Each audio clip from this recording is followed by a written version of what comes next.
Hey everyone, कैसे हैं आप सब। आई होप आप सब बहुत अच्छे हैं, बहुत ही अच्छे से अपनी पढ़ाई लिखाई को कंटिन्यू कर रहे होंगे। तो आज की क्लास में हम जो आपके टीआरई 4 के एग्जाम में आने वाले क्वेश्चंस हैं उन्हें सॉल्व करेंगे और डेली हम बीपीएससी के पैटर्न को समझते हुए इन सारे के सारे क्वेश्चंस को सॉल्व करेंगे। अगर आप पीआरटी के स्टूडेंट हैं या फिर आप 6 to 8, 9, 10 एंड 11, 12 के एग्जाम की तैयारी कर रहे हो, क्योंकि आपको जैसा कि आपको पता है कि बिहार में टीआरई 4 की वैकेंसी आने वाली है जुलाई में और एग्जाम में भी सितंबर में हो जाएगा।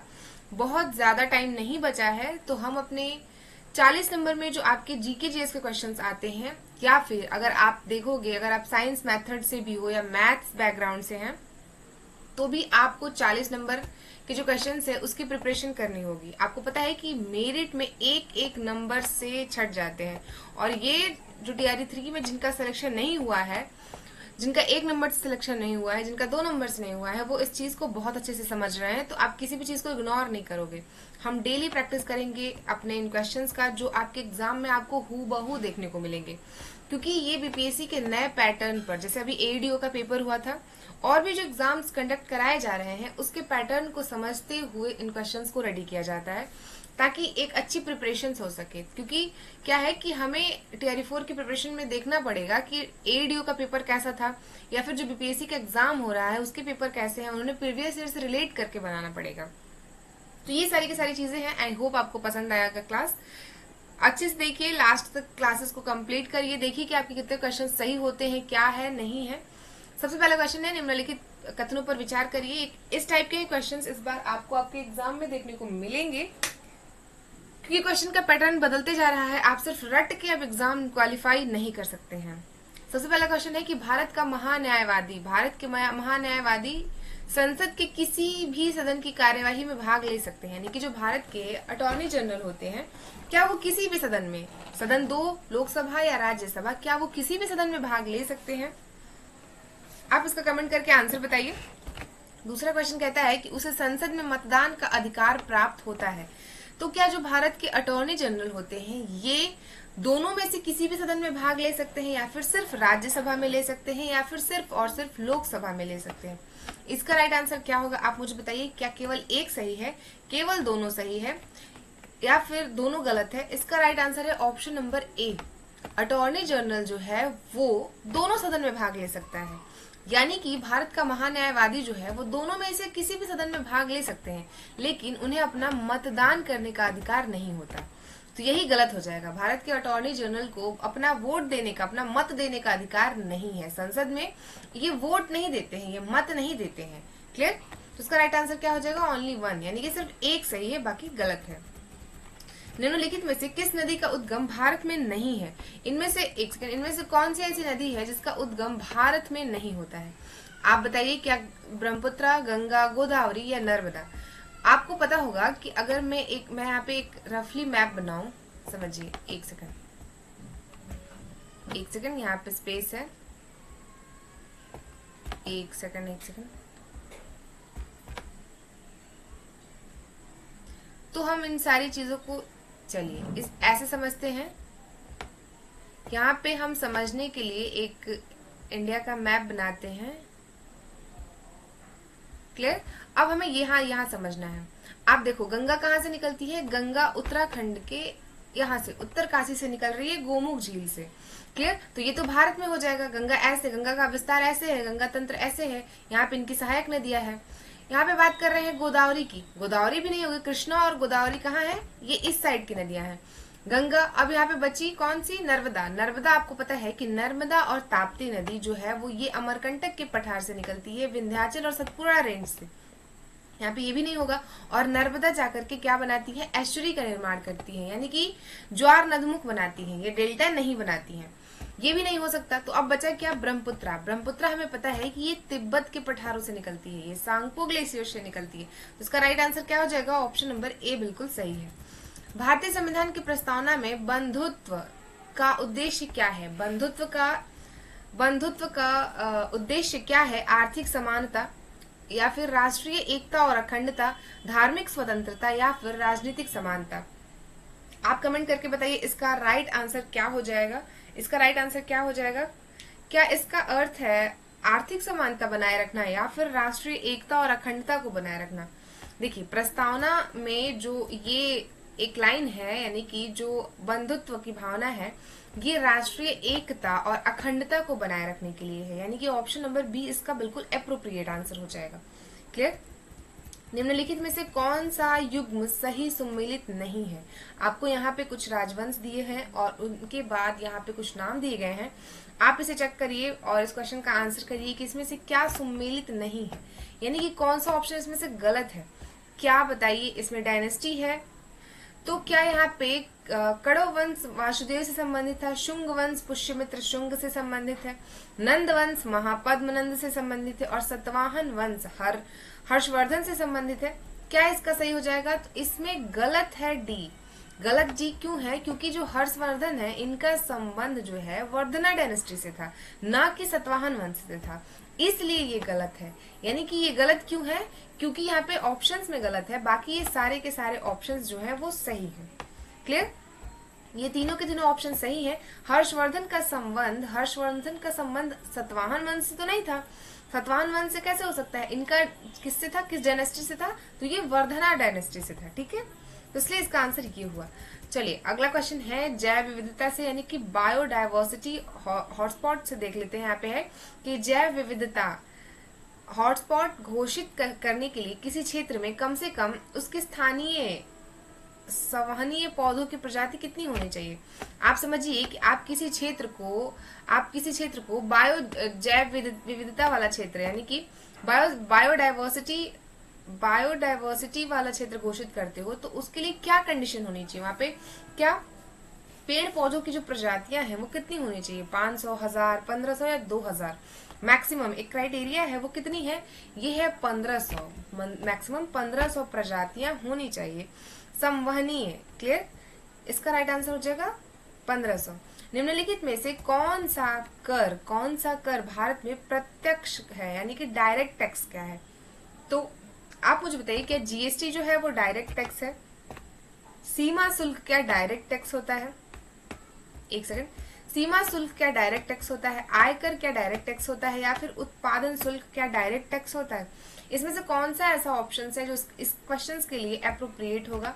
आप मुझे बताओ इसका राइट आंसर क्या हो जाएगा। तो वो है आयकर। आयकर जो होता है वो एक डायरेक्ट टैक्स होता है, ना कि जीएसटी, सीमा शुल्क और उत्पादन शुल्क।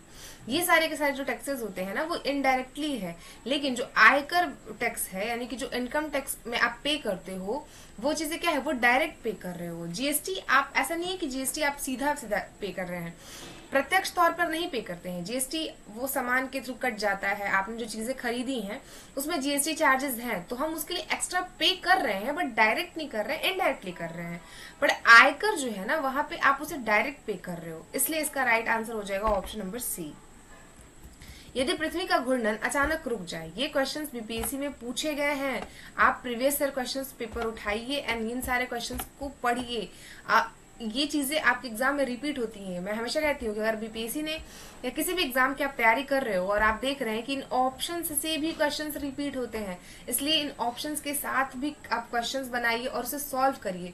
इस बार कंपटीशन बहुत टफ होने वाला है, तो आप सिर्फ बैठे रहेंगे, कुछ नहीं करेंगे तो पता नहीं क्या होने वाला है। क्लियर? यहाँ पे है कि यदि पृथ्वी का घूर्णन अचानक रुक जाता है तो सबसे अधिक प्रभाव किस पर पड़ेगा?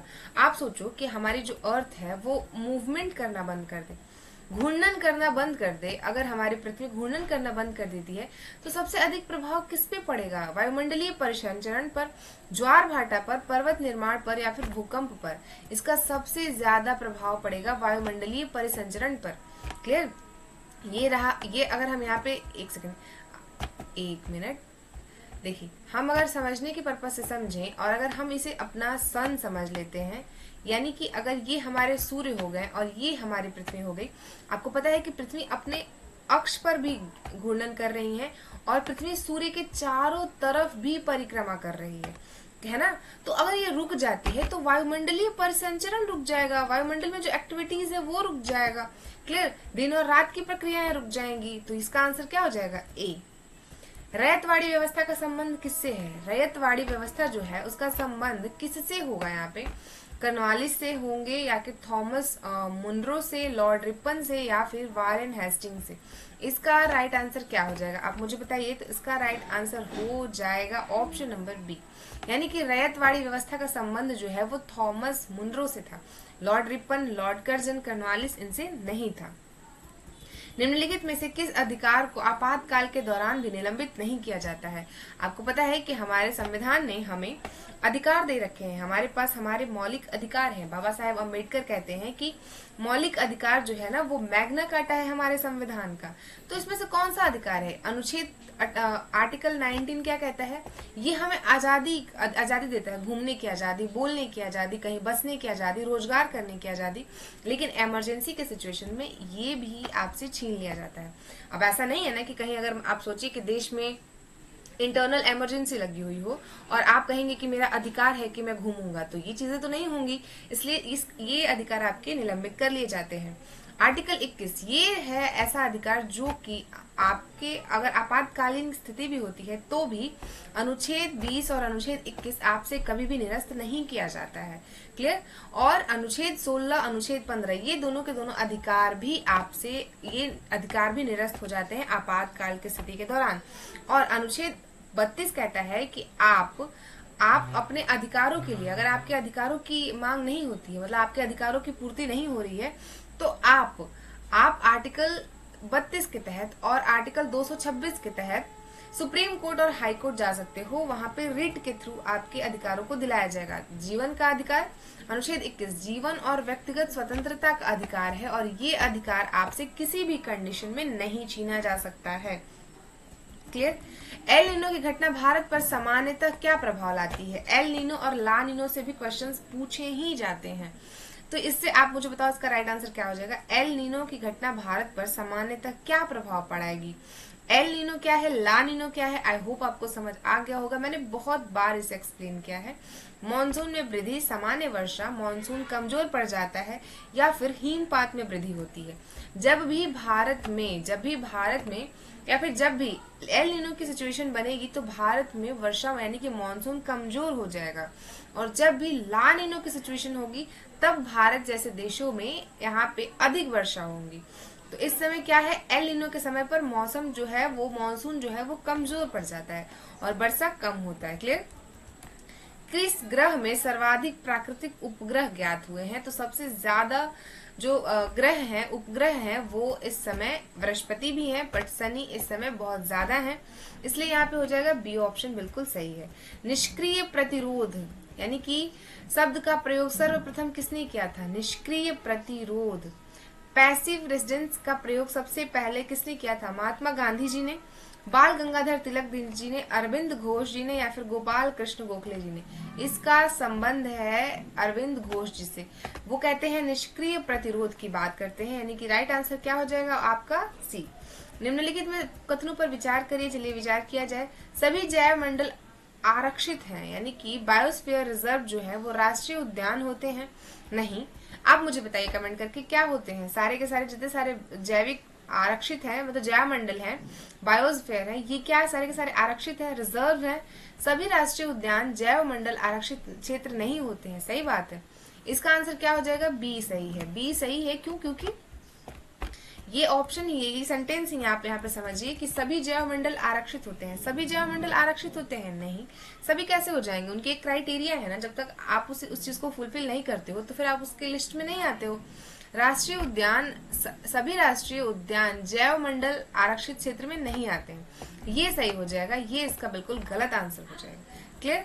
तो ऑप्शन सही हो गया। नेक्स्ट देखते हैं। सभी ज्वालामुखी भूकंप उत्पन्न कर सकते हैं? सभी ज्वालामुखी भूकंप उत्पन्न कर सकते हैं? जी हाँ, हमें पता होना चाहिए कि ज्वालामुखी से भी हमारे अर्थ में वाइब्रेशन क्रिएट होता है और ये एक भूकंप का बहुत बड़ा कारण बनता है।